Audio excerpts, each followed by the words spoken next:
الرحمن الرحیم نحمدہ و نصلی علی رسولہ الکریم وعلی آلہ و اصحابہ اجمعین رب اشرح لی صدری ویسر لی امری واحلل عقدۃ من لسانی یفقہوا قولی واجعل لی وزیرا من اہلی آمین رب العالمین سبحانک لا علم لنا الا ما علمتنا انک انت العلیم الحکیم۔ الحمدللہ ہم لوگ سورہ فاتحہ کا ترجمہ سورہ بقرہ کا ترجمہ اور تشریح پڑھ رہے ہیں۔ پچھلی بار ہم نے آیت نمبر 97 تک پڑھا تھا، 96 تک پڑھا تھا۔ البتہ آج ہم لوگ بات جو ہے وہ دوبارہ 94 سے شروع کریں گے، کیونکہ کچھ بات جو ہے وہ 94 سے اور 96 سے ذرا تیزی سے ہوئی تھی۔ تو ہم لوگ بات کر رہے تھے کہ اللہ تعالیٰ نے، جو ہم نے پچھلی بار بات کی تھی کہ اللہ تعالیٰ نے حضرت موسیٰ علیہ السلام کو جب بھیجا ان کی طرف، بنی اسرائیل کی طرف، تو انہوں نے حضرت موسیٰ کی بہت ساری باتیں نہیں مانی۔ اس کے بعد جب حضرت عیسیٰ علیہ السلام آئے تو انہوں نے ان کو بھی قتل کرنے کی سازش کی، حضرت زکریا علیہ السلام کو قتل کیا، حضرت یحییٰ علیہ السلام کو قتل کیا، اور اس کے بعد پھر وہ لوگ جا کر مدینہ میں آباد ہو گئے۔ ان کے ذہن میں یہ تھا کہ اب جو آخری رسول ہیں، کیونکہ انہوں نے یہاں سے آنا ہے تو ہم مدینہ چلے جاتے ہیں، اور جب وہاں پر وہ رسول آئیں گے تو ہم ان کے ساتھ مل کر باقی دنیا کو بھی فتح کر لیں گے۔ اب جب وہ وہاں پہنچے تو ان کے جھگڑے ہوتے تھے، وہاں کے جو عرب تھے، عرب قبائل جو تھے، اوس اور خزرج کے جو قبائل تھے، ان کے ساتھ جھگڑے ہوتے تھے، اور وہ کہتے تھے کہ بھئی ہم لوگ جب نبی آئے گا تو اس وقت تم لوگوں پر فتح پالیں گے۔ لیکن ہوا یہ کہ 11 نبوی کے موقع پر جب خزرج جو قبیلہ ہے اس کے 6 افراد مدینہ میں گئے تو انہوں نے نبی صلی اللہ علیہ وسلم کو پہچان لیا اور اسلام قبول کر لیا۔ اب جب ایسا ہوا اور یہ بات پہنچی ان تک، یہود تک پہنچی، تو اب ان کا جو ہے نا اسے کہتے ہیں ان کے اوسان خطا ہو گئے، وہ بالکل ہی پریشان ہو گئے کہ یہ ہمارے ساتھ کیا ہوا۔ پھر انہوں نے ضد اختیار کر لی، انہوں نے اختلاف جو ہے ان کا ضد کی بنیاد پر ہو گیا کہ ہم نہیں مانتے ان کو نبی، پوری نشانیاں ہونے کے باوجود بھی انہوں نے کہ ہم ان کو نبی نہیں مانتے۔ اب جب یہ سلسلہ کلام چلا اور باقی باتیں ہوئیں تو 94 آیت جو ہے، آیت نمبر 94 جو ہے، اللہ تعالیٰ اس میں فرماتا ہے قل ان کانت لکم الدار الاخرۃ عند اللہ خالصۃ من دون الناس۔ اے نبی کریم صلی اللہ علیہ وسلم ان سے کہیے، ان سے پوچھے کہ اگر تمہارے لیے آخرت کا گھر اللہ تعالیٰ کے پاس خالص کر دیا گیا ہے دوسرے لوگوں کو چھوڑ کر، فتمنوا الموت ان کنتم مؤمنین، ان کنتم صادقین، تو پھر مانگو موت، اللہ تعالیٰ سے موت کی تمنا کرو اگر تم سچے ہو۔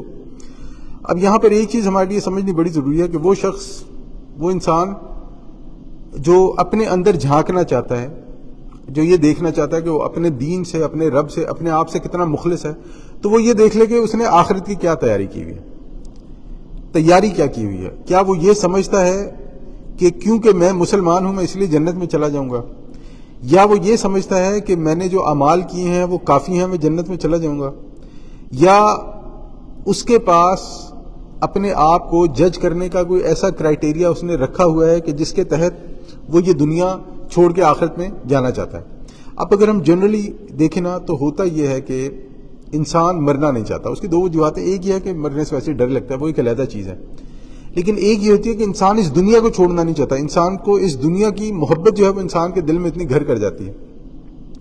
لیکن یہاں پر اس کا ایک دوسرے طریقے سے، اگر ہم اس کو اپوزٹ طریقے سے دیکھیں تو ہونا یہ چاہیے کہ وہ شخص جسے یہ یقین ہو کہ میں نے جنت میں جانا ہے، تو اس کے لیے یہ دنیا ایک لائبلٹی ہوگی، یعنی اس کے لیے پھر یہ دنیا ذمہ داری ہے کہ میں یہاں پر رہوں بھی، میں کمائی بھی کروں، میں بیوی بچوں کو بھی پالوں، میں فیملی بھی رکھوں، ماں باپ کی بھی خدمت کروں، اس کے بعد پیسے بھی کماؤں۔ تو یہ تو ایک بہت بڑا ذمہ ہے جو انسان اپنے لے لے، اپنے سر پر لے لے۔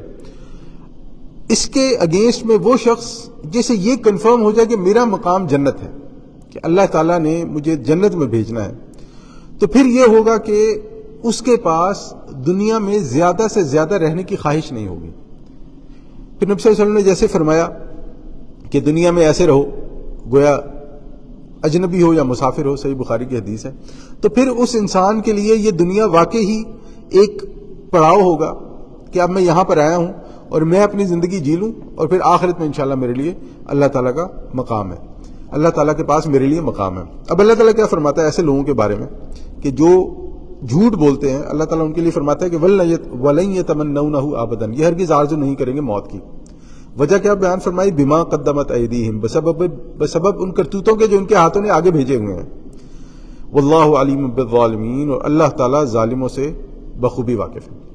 پھر اس کے بعد اللہ تعالیٰ ایک اور ان کی صفت بتاتا ہے، ایک اور ان کی کیریکٹرسٹک بتاتا ہے، وَلَتَجِدَنَّهُمْ أَحْرَصَ النَّاسِ عَلَى الْحَيَاةِ، کہ تم انہیں پاؤ گے تمام انسانوں سے زیادہ حریص اس دنیا کی زندگی پر، وَمِنَ الَّذِينَ أَشْرَكُوا، حتیٰ کہ مشرکوں سے بھی زیادہ۔ اب ہوتا یہ ہے کہ جس انسان کو یہ دنیا محبوب ہو جائے، کیونکہ اور دنیا انسان کو محبوب تب ہو جائے جب انسان نے ساری محنت دنیا کے لیے کی ہو، انسان نے اپنا سارا، جسے کہتے ہیں نا، اپنی توانائی، اپنی انرجی، اپنی ایجوکیشن، اپنا سب کچھ جس نے دنیا کے لیے لگایا ہو نا، پھر اسے دنیا اتنی آسانی سے نہیں چھوڑ کے جانے کا دل کرتا۔ پھر اللہ تعالیٰ فرماتا ہے کہ یہ جو لوگ ہیں نا، خاص طور پہ جن کے پاس چودراہٹیں ہوتی ہیں، جن کے پاس پوزیشنز ہوتی ہیں، جن کے پاس بزنس ہوتے ہیں، جن کے پاس کھلا پیسہ ہوتا ہے، اللہ تعالیٰ ان کے بارے میں فرماتا ہے کہ پھر ان میں اتنی جرت نہیں ہوتی ہے کہ یہ لوگ سچائی کو کھل کر بیان کر سکیں، یا یہ لوگ مخالفت کے آگے ڈٹ کر کھڑے ہو سکیں، کیونکہ جانیں انہیں اپنی بڑی پیاری ہوتی ہیں۔ اور آپ یہ دیکھ لیں کہ مسلمانوں کے ساتھ جن کی بھی دشمنی رہی ہے، مسلمانوں کے سامنے ایک چیز تو بڑی پکی ہوتی ہے نا، کہ مسلمان کو یہ پتا ہوتا ہے کہ اگر میں لڑتے ہوئے مرا تو پھر میں جاؤں گا جنت میں، تو اس لیے مسلمان جو ہے نا وہ لڑنے سے نہیں ڈرتا، اس کے نا یہ دماغ میں یہ چیز فٹ ہوتی ہے۔ اب وہ صحیح ہے یا غلط ہے وہ ایک علیحدہ بات ہے، ابھی اس پہ بحث نہیں کر رہے ہم، لیکن یہ ہے کہ جب انسان کو یہ یقین آ جائے کہ میرے لیے آخرت میں جنت ہے، پھر وہ مرنے سے نہیں ڈرتا۔ اس کے مقابلے میں آپ دیکھیں کہ جب بھی مسلمانوں کے خلاف سازشیں ہوئی ہیں، ماضی میں بھی، ہسٹری میں بھی، وہ ہمیشہ چھپ کر کی گئی ہیں، یا مسلمانوں کے اندر سے کی گئی ہیں کہ مسلمانوں کے اندر سے جو ہے وہ غدار ڈھونڈے جائیں، یا چھپ چھپا کے جو ہے وہ مسلمانوں کو مارا جائے۔ اس کی وجہ کیا ہے؟ اس کی وجہ یہی ہے کہ جنہیں یہ پتا ہو کہ یہ مرنے سے نہیں ڈرتا، اس کو آپ سامنے آ کے مارنا جو ہے نا اس کے لیے بہت مشکل ہوتا ہے۔ اور جہاں پہ جو اللہ تعالیٰ نے فرمایا کہ من الذین اشرکوا، حتیٰ کہ مشرکوں سے بھی زیادہ، تو جو مشرک تھے وہ بھی اپنے ایمان پر بڑے پکے تھے، وہ جس کو مانتے تھے وہ کہتے تھے ہم اسے ایسے ہی مانتے ہیں، یہ چاہے لات ہے، عزا ہے، ود ہے، یہ ہمارے وہ ہیں بت ہے، اور ہم ان کے لیے جان دیں گے، اور وہ اسی کے لیے نکلتے تھے، انہی کے لیے لڑتے تھے، مرتے تھے بھی اور مارتے بھی تھے۔ تو اللہ تعالیٰ فرماتا ہے کہ یہ لوگ جو مسلمانوں کے خلاف سازشیں کرتے ہیں، جنہیں یہ دنیا بڑی پیاری ہے، وہ کبھی بھی کھل کر سامنے نہیں آئیں گے، اپنی جانیں جو ہے وہ پیش نہیں کریں گے۔ یود احدہم لو یعمر الف سنہ، ان میں سے ہر ایک کی یہ خواہش ہے کہ کسی طرح اس کی عمر 1000 برس ہو جائے۔ وما ہوا بمزحزہ من العذاب ان یعمر، حالانکہ نہیں ہے اس کو بچانے والا عذاب سے اس قدر جینا۔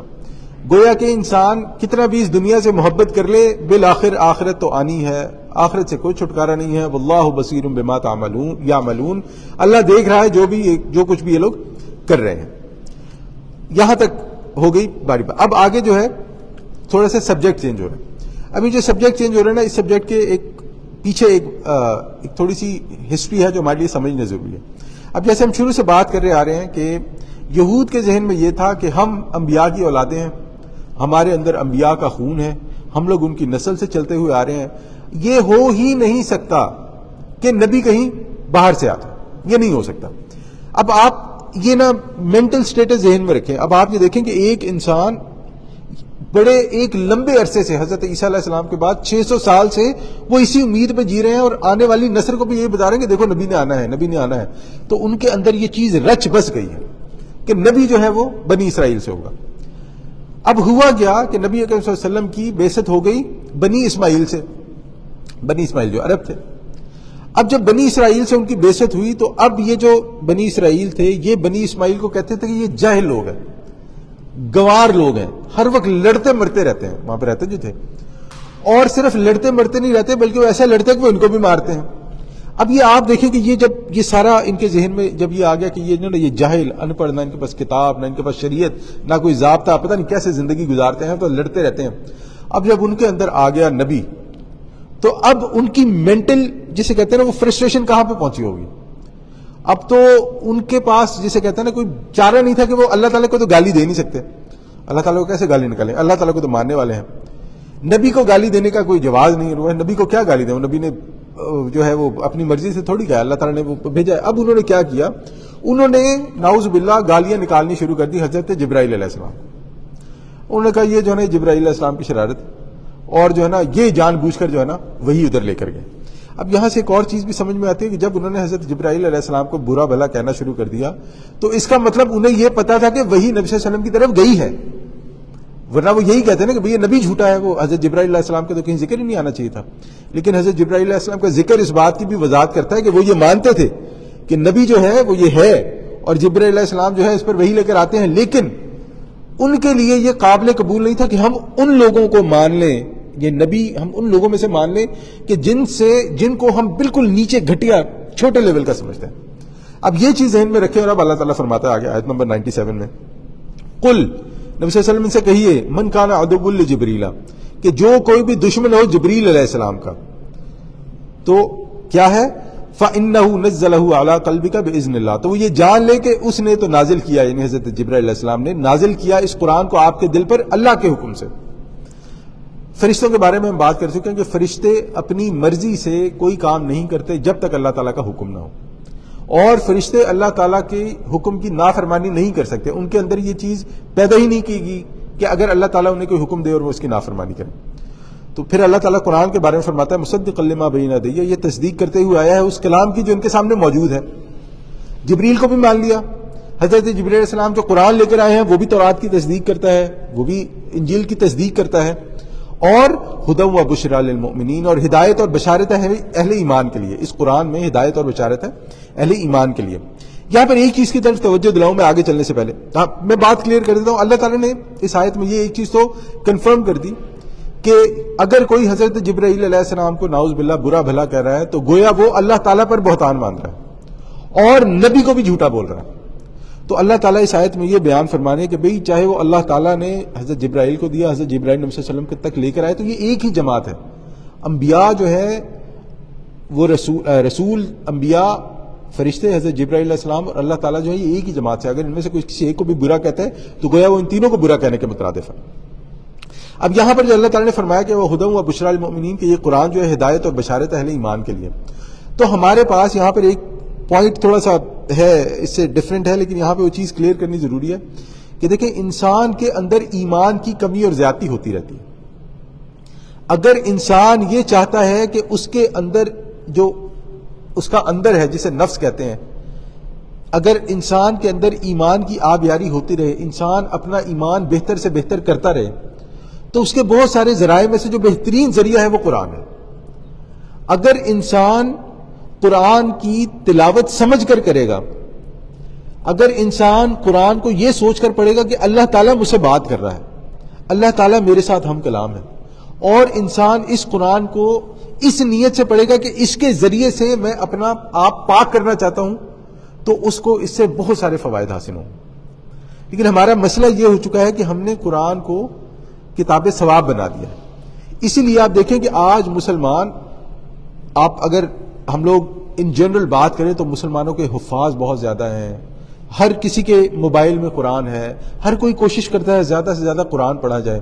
ہر کسی کی کوشش ہوتی ہے کہ جب خاص طور پہ اب آگے اور الحمدللہ 3-3.5 مہینے میں آنے والا ہے، رمضان آنے والا ہے، رمضان کی تیاریاں شروع ہوتی ہیں، پوری رات لگا کر جو ہے وہ پورا پارہ تراویح میں پڑھا جاتا ہے. لوگ کوشش کرتے ہیں زیادہ سے زیادہ قرآن جو ہے وہ ختم ہو جائے. دیکھیں ماشاءاللہ مکہ میں اور مدینہ میں جو ہے دعائیں ہوتی ہیں لمبی، اور عمرے لوگ، یعنی کہ پوری کوشش کی جاتی ہے کہ انسان جو ہے وہ کسی طرح اپنے آپ کو بہتر سے بہتر اور اچھے سے اچھے اعمال میں کھپا کے رکھے. لیکن آن دا کنٹریری ہوتا یہ ہے، اس کے اپوزٹ ہوتا یہ ہے کہ ہمارے حالات سدھر نہیں رہے. اگر ہم دیکھیں تو جو حالات مسلمانوں کے آج سے 300-400-500 پہلے تھے، اس سے تو معاملات جو ہے وہ مختلف ہوتے جا رہے ہیں، بدلتے جا رہے ہیں. یعنی دن بدن مسلمان ہونا جو ہے وہ ایک لائبلٹی بنتی جا رہی ہے. اگر ہم تمام چیزوں کو جسے کہتے ہیں نا چھانٹنا شروع کریں تو بات کہاں پر آ کر ختم ہوگی؟ تو بات یہاں پر آ کر ختم ہوگی کہ وہ ایمان جس کا تقاضا یہ ہے کہ ہم اس ایمان پر بیسڈ اعمال کریں، یعنی ہمارے جو اعمال ہیں ان کی جو بیس ہے وہ ہونی چاہیے، ان کی جو بنیاد ہے وہ ایمان ہونا چاہیے. لیکن ہوتا یہ ہے کہ ہمارے اعمال کی بنیاد ایمان کی بجائے ثواب بن چکا ہے. یہ بڑا لطیف سا نقطہ ہے، لیکن سمجھنے کی بڑی ضرورت ہے. کہ میں مثال کے طور پر میں یہاں پہ مسجد میں کام کرتا ہوں. اب مسجد میں کام کرنے کی 2 وجوہات ہی ہو سکتی ہیں. ایک پیسہ، کہ مجھے پیسے بہت اچھے دیتے ہیں. دوسرا کہ میں یہ کام کرنا چاہتا ہوں. اس کے علاوہ تیسری کوئی وجہ نہیں ہو سکتی.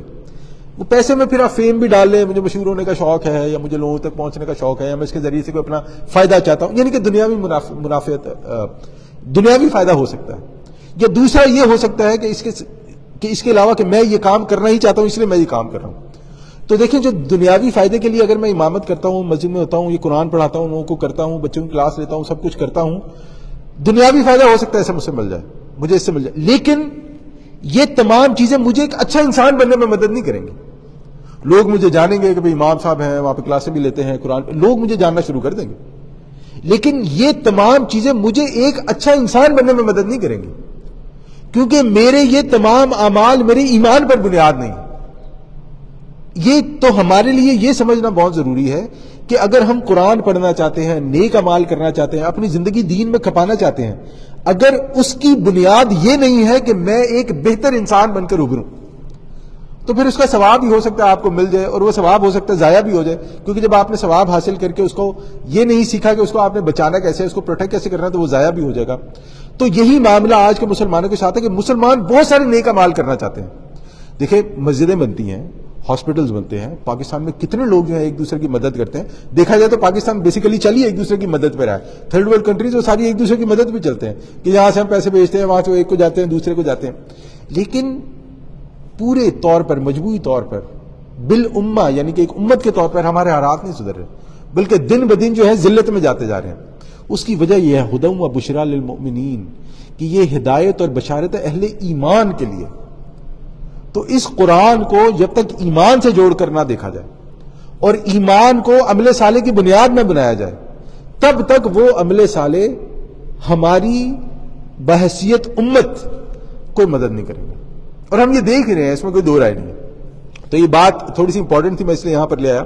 پھر اس کے بعد اللہ تعالیٰ کیا فرماتا ہے؟ یہ حضرت جبرائیل علیہ السلام کی بات ہو رہی تھی، اس کے بعد اللہ تعالیٰ فرماتا ہے من کان عدو للہ، جو بھی ہے عدو، دشمن اللہ کا، وملائکتہ، اور ملائکہ کا، فرشتوں کا، وجبریل ومیکال، اور جبریل اور میکائیل علیہ السلام کا، فإن اللہ عدو للکافرین، تو جان لو کہ پھر اللہ تعالیٰ بھی ایسے کافروں کا دشمن ہے، یعنی اللہ تعالیٰ کا بھی ایسے کافروں کے خلاف اعلان ہے کہ اللہ تعالیٰ ان کا دشمن ہے۔ اور اس کے بعد اللہ تعالیٰ فرماتا ہے وَلَقَدْ أَنزَلْنَا إِلَيْكَ آیَاتٍ بَيِّنَاتٍ، اور اے نبی صلی اللہ علیہ وسلم ہم نے آپ کی طرف نازل کر دی ہیں روشن آیات۔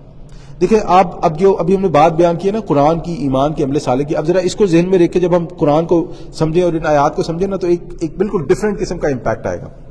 وَلَقَدْ أَنزَلْنَا إِلَيْكَ آیَاتٍ بَيِّنَاتٍ، اور اے نبی صلی اللہ علیہ وسلم ہم نے آپ کی طرف نازل کر دی ہیں روشن آیات۔ وَمَا يَكْفُرُ بِهَا إِلَّا الْفَاسِقُونَ، اللہ اکبر، اللہ اکبر، اور انکار نہیں کرتے ان کا مگر وہی جو سرکش ہے۔ دیکھیں، ایک ہوتا ہے گنہگار انسان، گناہ سب سے سرزد ہوتے ہیں۔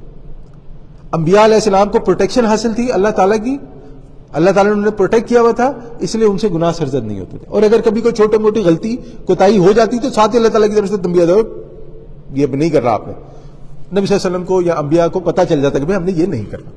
لیکن میرے آپ کے ساتھ یہ معاملہ نہیں ہے، تو ہم سے گناہ سرزد ہو سکتے ہیں، بڑے بھی اور چھوٹے بھی، اور اللہ تعالیٰ نے ہمارے لیے توبہ کا دروازہ بھی کھلا رکھا۔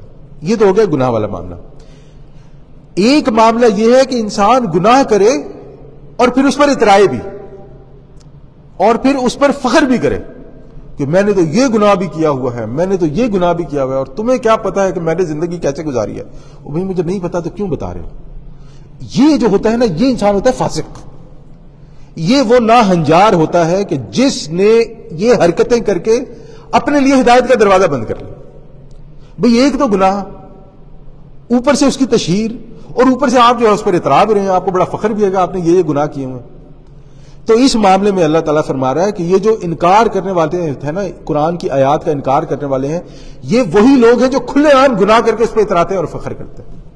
اور پھر ایسے لوگوں کے لیے جو ہے نا اللہ تعالیٰ جیسے اسی سورہ کے آیت نمبر 26 میں فرماتا ہے وَمَا يُضِلُّ بِهِ إِلَّا الْفَاسِقِينَ، اور اللہ تعالیٰ گمراہ نہیں کرتا اس قرآن کے ذریعے سے مگر انہی کو جو فاسق ہیں۔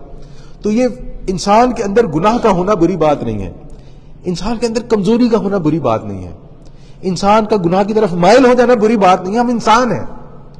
لیکن اس گناہ پر تعویلیں پیش کرنا، اس گناہ پر جسٹیفیکیشنز دینا، اور اس سے اگلے والا مرحلہ کہ اس گناہ کی تشہیر کرنا، اس پر فخر کرنا، یہ والا معاملہ بہت غلط ہے۔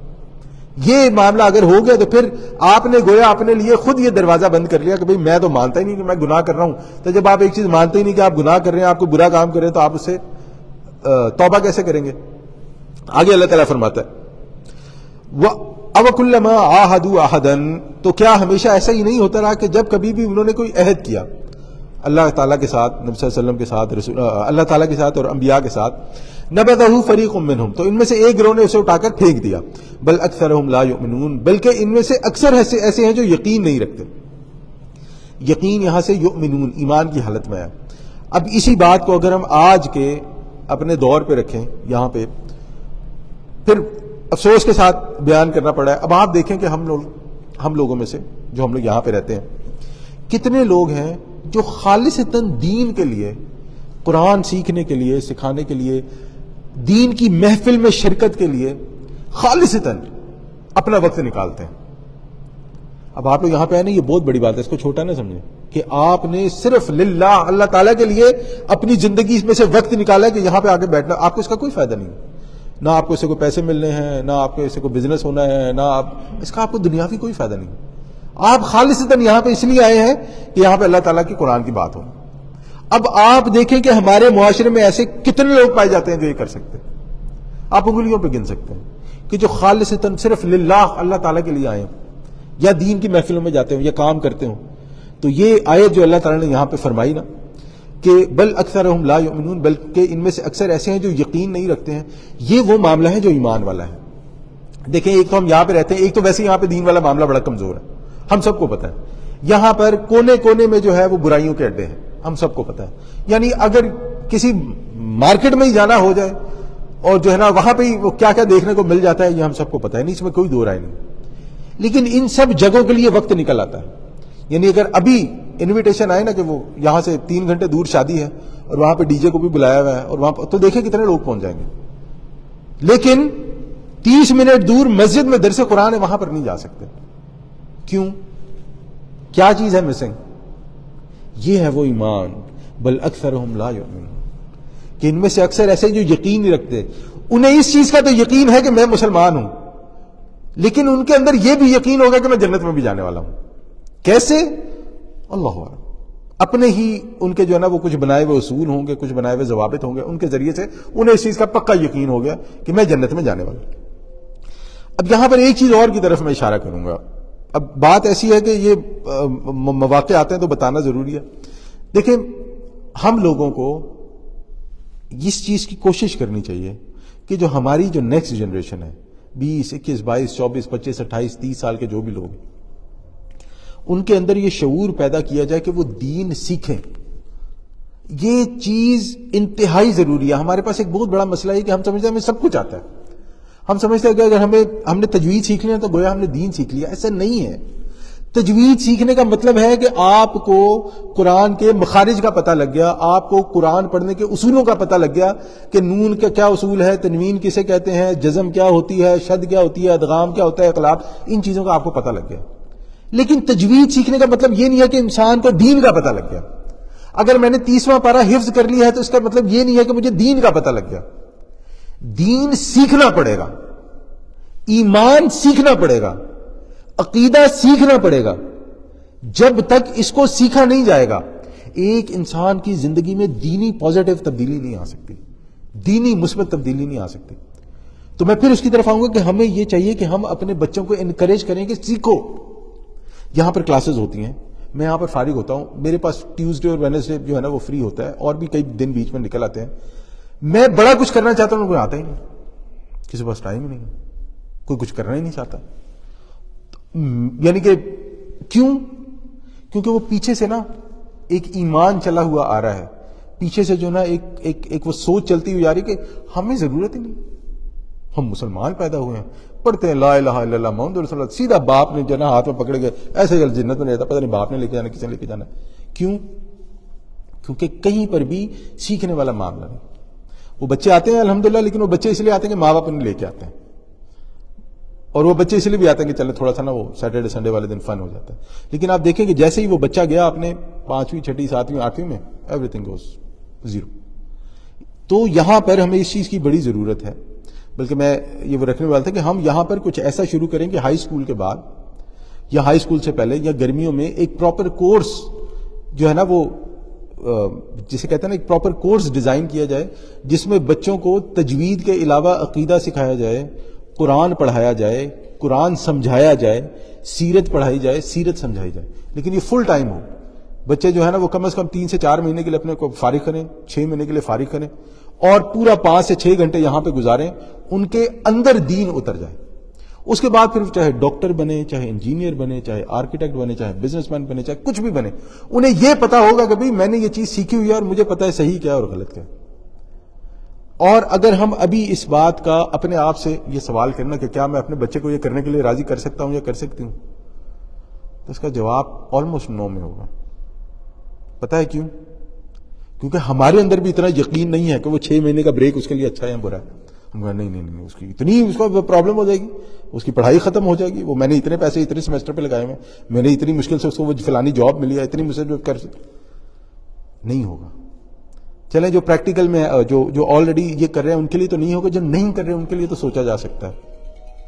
تو اس چیز پر کیونکہ آپ لوگ جو ہیں وہ ماشاءاللہ اپنے گھروں کے بڑے بھی ہیں، تو اس چیز پر آپ ضرور سوچیں اس کے بارے میں. آگے ہم چلتے ہیں. اس کے بعد اللہ تعالیٰ فرماتا ہے آیت نمبر 101 میں وَلَمَّا جَاءَهُمْ رَسُولٌ مِّنْ عِندِ اللَّهِ، اور جب آیا ان کے پاس اللہ کی طرف سے ایک رسول، یعنی یہاں پہ نبی صلی اللہ علیہ وسلم کی طرف اللہ تعالیٰ فرما رہا ہے مُصَدِّقٌ لِّمَا مَعَهُمْ، تصدیق کرنے والا اس کتاب کی جو ان کے پاس موجود ہے. نَبَذَ فَرِيقٌ مِّنَ الَّذِينَ أُوتُوا الْكِتَابَ كِتَابَ اللَّهِ وَرَاءَ ظُهُورِهِمْ، تو اہل کتاب میں سے ایک جماعت نے اللہ کی کتاب کو پیٹھوں کے پیچھے پھینک دیا. كَأَنَّهُمْ لَا يَعْلَمُونَ، گویا کہ وہ جانتے ہی نہیں ہیں. اب دیکھیں یہ بڑا ایکسٹریم اللہ تعالیٰ جو ہے نا، جو پریویس امت مسلم ہے نا، ان کا ایک بڑا ایکسٹریم سٹیپ بیان کر رہا ہے کہ جب نبی صلی اللہ علیہ وسلم ان کے پاس کوئی چیز جب ان کے پاس وہ کتاب آئی جو ان کی اپنی کتاب کی وہ کرتی تھی مصدق لما، یعنی تصدیق کرتی تھی، انہوں نے کیا کیا؟ انہوں نے کتاب اٹھا کے چھپا دی. کتاب یعنی پیٹ کے پیچھے پھینک دی، مطلب نو ویلیو، اس کی کوئی ویلیو نہیں. کیوں؟ وہی وجہ جو ہم نے شروع میں بیان کی تھی کہ ان کے ذہن میں یہ تھا کہ یار یہ نبی جو ہے نا، ہم نے تو کچھ بھی کر کے اس کو نہیں ماننا، نہ ماننا ہے نہ ماننے دینا ہے. تو اب ہوتا کیا تھا کہ جب علماء یہود پہلے تو پیشن گوئیاں کرتے تھے نا کہ نبی آنے والا ہے، آئے گا تو پھر ہم یہ کریں گے. اب جب نبی صلی اللہ علیہ وسلم نے کلیم کر دیا کہ ہاں بھی میں ہوں نبی، میں آ گیا ہوں، میرے پاس جو ہے نا وہ اللہ تعالیٰ کی وحی بھی آتی ہے، مجھ سے سوال کرو، انہوں نے سوال بھی کیا، جواب بھی ہے. اب لوگ پوچھنے آتے تھے ان کے پاس، وہ کہتے تھے بھائی ہاں بھائی مولوی صاحب آپ تو کہتے تھے کہ نبی آنے والا، تو یہ نبی تو آ گیا، یہ تو کہتا ہے کہ وہ وہی ہے، تو یہ وہی والا نبی تو نہیں ہے جس کے بارے میں آپ بات کرتے ہیں. اب وہ کیا کرتے تھے؟ اچھا اس سے پہلے ایک چیز اور دیکھیں کہ اللہ تعالیٰ یہ ہمارے پاس اللہ تعالیٰ نے فرمایا یہ ہمارے پاس اس سے پہلے یہ چیزیں موجود ہیں کہ جب ان سے کوئی بات کی جاتی تھی تو وہ کھولتے تھے تورات، اس میں سے اپنے مطلب کی آیات نکالتے تھے اور بتا دیتے تھے کہ بھئی یہ آیت میں یہ لکھا ہے، فلانے میں یہ لکھا ہے، اپنے مطلب. یہاں پر نہیں ایسا کر رہے، یہاں پہ جو ہے نا وہ اس کی طرف رجوع نہیں کر رہے، اس کی طرف ریفر ہی نہیں کر رہے تورات کی طرف. یہاں پر کہتے ہیں ہاں دیکھو ابھی پتہ نہیں شاید وہی ہو، تیل دیکھو، تیل کی دھار دیکھو کیا ہوتا ہے. گویا وہ علماء جو ہے عوام کو یہ بتانے کی کوشش کر رہے ہیں کہ ابھی کلیئر نہیں ہے، یا گویا ابھی جو ہے نا ہمیں پتہ ہی نہیں چلا ہے، ابھی تو اللہ ہی بہتر جانتا ہے کیا ہو. تو اس کی حقیقت وہی ہے، وہ جو بودھ ان کے دلوں میں پیدا ہو گیا ہے نا کہ یہ جو ہے نا غیر اس میں سے ہے، غیر قوم میں سے ہے، یہ میری نسل میں سے نہیں ہے، تو میں تو نہیں سے نبی مان سکتا. اچھا جب انسان ایک ایکسٹریم پہ چلا جائے نا، یہ بھی بڑی سبحان اللہ اللہ تعالیٰ کا کلام ہے، اس میں خوبصورتی نہ ہو، یہ بھی بڑی ضروری ہے ایک چیز سمجھ. جب انسان کے اندر کسی سے بڑا ہی سخت قسم کا بوجھ پیدا ہو جائے نا، یہ آپ کو خاندانوں میں ملے گا ہمارے کہ جو ہے نا یہ امریکہ میں رہتا ہے نا، میں بس یہ کیوں چلا گیا اور میں کیوں نہیں گیا، اس کا بچہ جو ہے نا وہ انجینئر بن رہا ہے نا، اس کا بچہ کیسے انجینئر بن، میرا بچہ کیوں نہیں بن سکتا. اب وہاں پر بھی ان کے پاس بھی یہ تھا نا کہ یہ نبی کیسے آ گئے ان کے اندر، یہ جو ہے نا یہ کیا ہو گیا یہ. اب یہاں پر جب انسان کے اندر یہ چیز پیدا ہونا تو پھر انسان جاتا ہے شارٹ کٹس کی طرف، اور جب وہ انسان جاتا ہے شارٹ کٹس کی طرف تو پھر آ جاتا ہے شیطان اسے رستہ دکھانے کے لیے. اور جب شیطان آتا ہے اسے رستہ دکھانے کے لیے تو پھر وہ کیا کرتا ہے؟ وہ کہتا ہے اس پہ فلانا ٹوٹکا آزماؤ، اس پہ فلانا تویز کرو، اس پہ فلانا عمل کرو. آج ہمارے خاندان، بہت سارے خاندان ہمارے دشمنی میں اور مسائل میں اس لیے پھنسے ہوئے ہیں کہ وہ ایک دوسرے سے شدید حسد کرتے ہیں، اس کی وجہ سے جو اللہ تعالیٰ نے کسی دوسرے پہ فضل کر دیا. اپنے فضل کو نہیں دیکھتے، ان کے فضل کو دیکھتے ہیں. شدید نفرت، شدید بغض، شدید حسد، اور پھر اس کے چکر میں ایک دوسرے پر اس قسم کے وار. تو یہاں پر بھی یہی ہوا کہ جب ان کے پاس یہ تمام چیزیں ہوئیں تو انہوں نے کیا کیا کہ حضرت سلیمان علیہ السلام جو کیونکہ حضرت سلمان علیہ السلام کے تابع کر دیا گیا تھا جنوں کو، تو یہ نا انہوں نے اس قسم کی روش اختیار کر دی. تو اب اس کے بارے میں اللہ تعالیٰ فرما رہا ہے کہ اصل حقیقت کو چھوڑ کر یہ بھی جادوؤں کے پیچھے چل پڑے. وَاتَّبَعُوا مَا تَتْلُو الشَّيَاطِينُ عَلَىٰ مُلْكِ سُلَيْمَانَ، انہوں نے پیروی کی اس علم کی جو شیاطین پڑھایا کرتے تھے سلمان علیہ السلام کی بادشاہت میں. یہ صرف حضرت سلمان علیہ السلام کو یہ فضیلت ملی ہے کہ اللہ تعالیٰ نے جنات کو حضرت سلمان علیہ السلام کے تابع کر دیا تھا، اور اس وجہ سے اس ٹائم پر جنات اور انسانوں کا میل جول بھی ہوا کرتا تھا. تو اب اللہ تعالیٰ اس کی طرف ریفر کر رہا ہے کہ بھئی یہ پیروی انہوں نے شروع کر دی اس علم کی جو شیاطین پڑھایا کرتے تھے. حضرت سلمان کی بات نہیں ہو رہی، شیاطین کی بات ہو رہی ہے. وما کفر سلیمان، حضرت سلیمان علیہ السلام نے کبھی کفر نہیں کیا. ولکن الشیاطین کفروا، تو یہ شیاطین تھے جو کفر کرتے تھے. اور کفر کیا کرتے تھے؟ یعلمون الناس السحر، وہ لوگوں کو جادو سکھاتے تھے. جادو کے بارے میں متفق علیہ ہر جو ہے نا وہ عالم اور ہر امام کا یہ ہے کہ جادو کفر ہے، جادو کرنے والا کافر ہے، جادو کی جو پریکٹس کرتا ہے وہ کافر ہے. بلکہ جو امام ابو حنیفہ اور امام مالک غالباً ان کی تو یہ رائے ہے کہ جو جادو کرے اسے قتل کر دیا جائے گا. اس کی توبہ کرے گا بھی تو اس کی توبہ کا اس کا اور اللہ کا معاملہ ہے، لیکن دنیا میں اگر جادو کرتے ہوئے پکڑا گیا تو قتل کیا جائے گا. یعنی اتنا سخت جو ہے نا وہ جادو کے معاملے میں حکم ہے. تو اب ہمارے ہاں تو خیر وہ نقش سلیمانی اور عمل فلانی اور عمل ڈھمانی پتہ نہیں کیا کیا ملتے ہیں. تو اللہ تعالیٰ فرماتا ہے یعلمون الناس السحر، وہ لوگوں کو جادو سکھایا کرتے تھے. وما انزل علی ملکین ببابل ہاروت و ماروت. اب اللہ تعالیٰ فرما رہا ہے کہ ہوا کیا تھا کہ اور وہ اس علم کے پیچھے پڑے جو نازل کیا گیا دو فرشتوں ہاروت اور ماروت پر بابل کے علاقے میں. اب یہ بابل جو ہے یہ عراق کا ایک شہر تھا، وہاں پر ہوا کرتا تھا. اب حضرت سلیمان علیہ السلام کے دور میں اللہ تعالیٰ نے جو اس وقت کے لوگ تھے ان کی آزمائش کے لیے دو فرشتوں کو بھیجا، ہاروت اور ماروت. وہ آتے تھے، لوگوں کو پتا تھا یہ فرشتے ہیں، لوگوں کو یہ بھی پتا تھا کہ یہ جادو سکھاتے ہیں، اور لوگوں کو یہ بھی پتا تھا کہ یہ ہماری آزمائش کے لیے آتے ہیں. اس کی وجہ یہ تھی کہ وہ لوگ جادو سکھانے سے پہلے لوگوں کو کہتے تھے کہ دیکھو یہ کفر ہے، اللہ تعالیٰ نے ہمیں آزمائش کے لیے بھیجا، یہ مت سیکھو، اگر یہ سیکھو گے تو تم اپنی آخرت برباد کرو گے، سم تھنگ لائک دس. لیکن ہوتا کیا تھا کہ وہ کہتے تھے نا، جو حسد ہوتا ہے نا، جو بغض ہوتا ہے نا، جو کسی سے دشمنی ہوتی ہے نا، یہ انسان کو دیکھ لیں پھر کفر کرنے پہ بھی مجبور کر دیتی ہے، انسان کو اپنی دنیا آخرت تک بھول جاتی ہے. تو وما یعلمان من احد، وہ نہیں سکھاتے تھے کسی کو بھی، حتی یہاں تک کہ یقولا انما نحن فتنۃ، وہ دونوں کہتے کہ دیکھو ہم تمہارے لیے آزمائش بنا کر بھیجے گئے ہیں، فلا تکفر، کفر مت کرو. فیتعلمون منہما، لیکن پھر بھی لوگ ان سے سیکھتے تھے، ان دونوں سیکھتے تھے ما یفرقون بہ بین المرء والزوج، کہ وہ چیز سیکھتے تھے جس کے ذریعے سے آدمی اور اس کی بیوی کے درمیان جدائی ڈالی جائے، فتنہ کھڑا کیا جائے. ہم سب کو سنی ہوگی وہ حدیث کہ جس میں جو ہے نا وہ شیطان اپنے چیلوں سے پوچھتا ہے کہ ہاں بھی بتاؤ آج تم نے کیا کیا. ایک کہتا ہے میں نے نماز نہیں پڑھنے دی، ایک کہتا ہے میں نے روزہ نہیں رکھنے دیا، ایک کہتا ہے میں نے یہ کیا وہ کیا. وہ کہتا ہے کہ کچھ نہیں کیا، تمہارا بھی کوئی نہیں، کچھ نہیں. ایک ان میں سے کہتا ہے کہ آج میں نے جو ہے نا ایک بیوی اور شوہر کے درمیان اتنا جھگڑا کرایا کہ ان کی طلاق کرا دی. کہتا ہے ہاں یہ ہے میرا بندہ، یہ ہے میرا شاگرد، آؤ یہاں بیٹھو اس کے بیٹے. گویا کہ میاں اور بیوی کے درمیان تفرقہ یہ ہے کسی بھی معاشرے کے بیڑا غرق کرنے کی بنیاد. اور آج آپ دیکھیں کہ مسلمانوں کی جس چیز کو سب سے زیادہ ٹارگٹ کیا جا رہا ہے آزادی کے نام پر، یا دوسرا کہتے ہیں دبانے کے نام پر، یعنی کہ کسی بھی قسم کے وہ یہ کیا جا رہا ہے کہ کسی طرح جو مسلمانوں کا فیملی سسٹم ہے، جو مسلمانوں کی معاشرتی اقدار ہیں جنہیں سوشل ویلیوز کہا جاتا ہے، فیملی ویلیوز کہا جاتا ہے، اس کا بیڑا غرق کر دیا جائے. آج یہاں پر اس کنٹری میں ایک بڑا نمبر ان لوگوں کا ہے جن کی پیرنٹس کا پتہ نہیں ہے کون ہے. میں وہ لفظ نہیں استعمال کرنا چاہتا، ان کے لیے کہا جاتا ہے پیرنٹس کا نہیں پتا کون ہے. یہاں پر پیسہ بھی ہے، ٹیکنالوجی بھی ہے، یہاں پر سب کچھ ہے، لیکن آپ دیکھیں کہ سب سے زیادہ لونلینس جو ہے نا وہ یہاں پر پائی جاتی ہے. کسی کا کوئی دوست ہی نہیں ہے، کسی کوئی رشتہ دار بھی ہے تو بڑے دور دور رہتے ہیں، کسی کا کوئی بات کرنے والا ہی نہیں، کسی کے پاس کوئی اپنا دکھ سکھ سنانے والا ہی نہیں. گویا کہ جب انسان کی فیملی ویلیوز کو، سوشل ویلیوز کو تہس نہس کر دیا جائے تو انسان کی زندگی کی جتنی پرائرٹیز ہیں وہ بدل جاتی ہیں. اور جب انسان کی زندگی کی پرائرٹیز بدل جاتی ہیں، اور ظاہری بات ہے وہ پرائرٹی دنیا ہو جاتی ہے، تو اس معاشرے میں ہر قسم کی برائی کا اندر آ جانا آسان ہے. اب ایک بندہ اکیلا بیٹھا ہے، وہ کہتا ہے جو شراب ہی پیتے ہیں، سگریٹ ہی پیتے ہیں، فلم ہی دیکھتے ہیں، فلانی کرتے ہیں، ڈمانی کرتے ہیں. اور اس کے اندر سے جب ایک برائی انسان کے اندر آتی ہے نا تو کہیں نہ کہیں سے ایک اچھائی اس کے اندر سے نکل جاتی ہے. تو جیسے جیسے برائیاں ایک تو عام ہونی شروع ہو جاتی ہیں, دوسری آسان ہونی شروع ہو جاتی ہیں. اب یہاں سے اگر مجھے کسی اور مسجد میں ٹریول کرنا ہے تو مجھے 3 4 5 میل کا سفر کرنا, وہ تو الحمدللہ یہاں پہ ایک بن گئی ہے. اگر وہ بھی نہیں ہوتی تو مجھے کہیں مسجد میں ٹریول کرنا ہے تو مجھے دوسرے شہر جانا پڑے گا. لیکن اسی کے مقابلے میں دیکھ لیں کہ اگر میں کسی برائی کا ارادہ کروں تو مجھے کتنی دور جانا پڑے گا. اسی 2-3 مائل کے ریڈیس کے اندر ہر قسم کی برائی جو مجھے چاہیے مل جائے گی. کیوں؟ اس کی وجہ یہی ہے کہ جب انسان کے اندر سے اس کی سوشل ویلیوز, فیملی ویلیوز, ماں باپ کی عزت, بہن بھائیوں کی عزت, میاں بیوی کی عزت ختم ہو گئی, اب برائی اس معاشرے میں آنا کوئی بڑی بات نہیں, بس اٹس میٹر آف ٹائم جسے انگریزی میں کہتے ہیں, بس وقت ہی ہے جتنا بھی لگ جائے.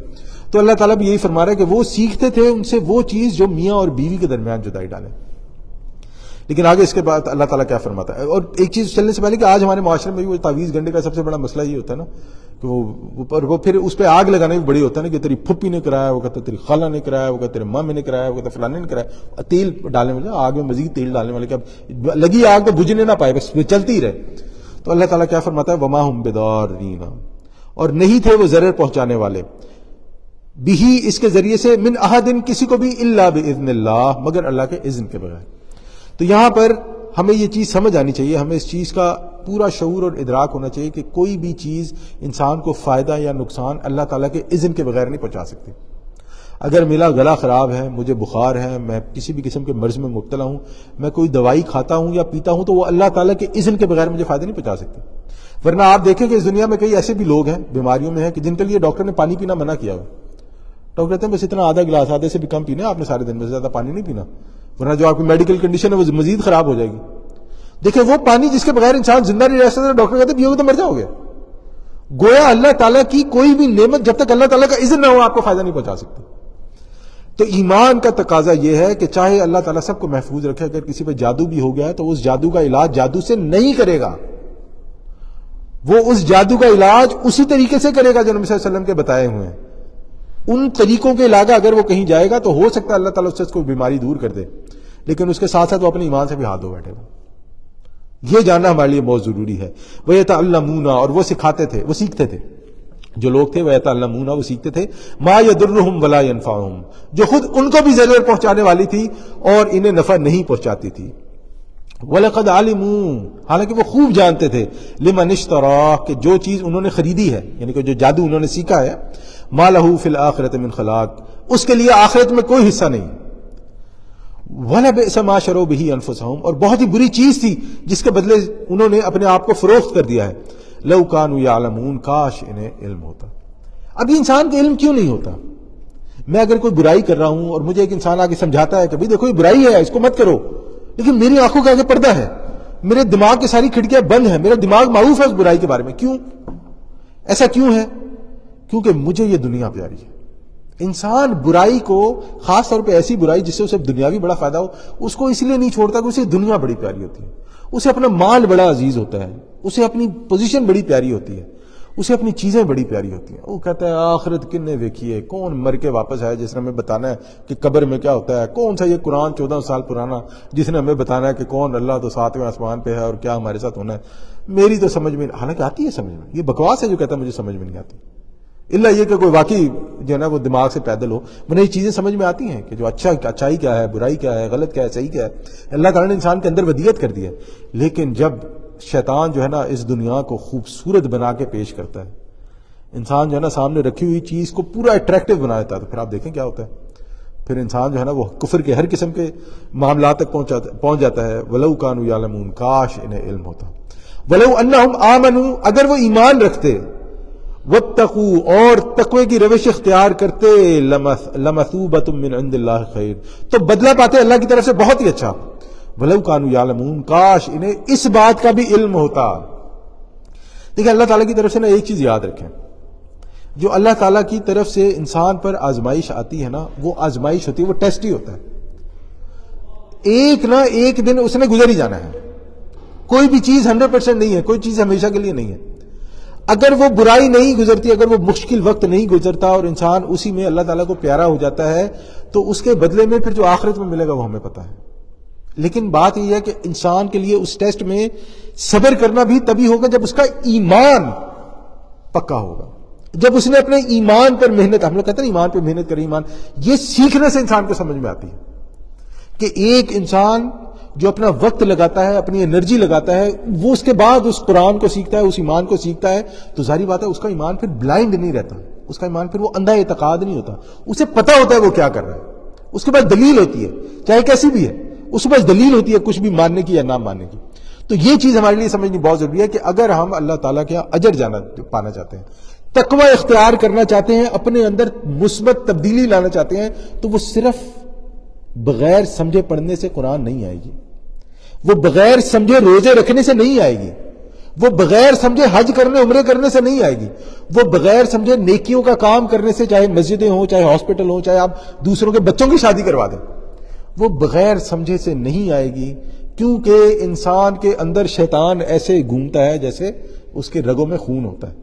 انسان بیچ میں ادھر ادھر سے کہیں خطا کھاتا رہتا ہے، اور وہ جتنی نیکیاں ہوتی ہیں ان کا اجر و ثواب تو ملتا رہتا ہے، لیکن پھر شیطان انسان کو کسی ایسے معاملے میں مبتلا کر دیتا ہے کہ وہ ساری نیکیاں ملٹی پلائی بائی زیرو ہو کے ختم ہو جاتی ہیں.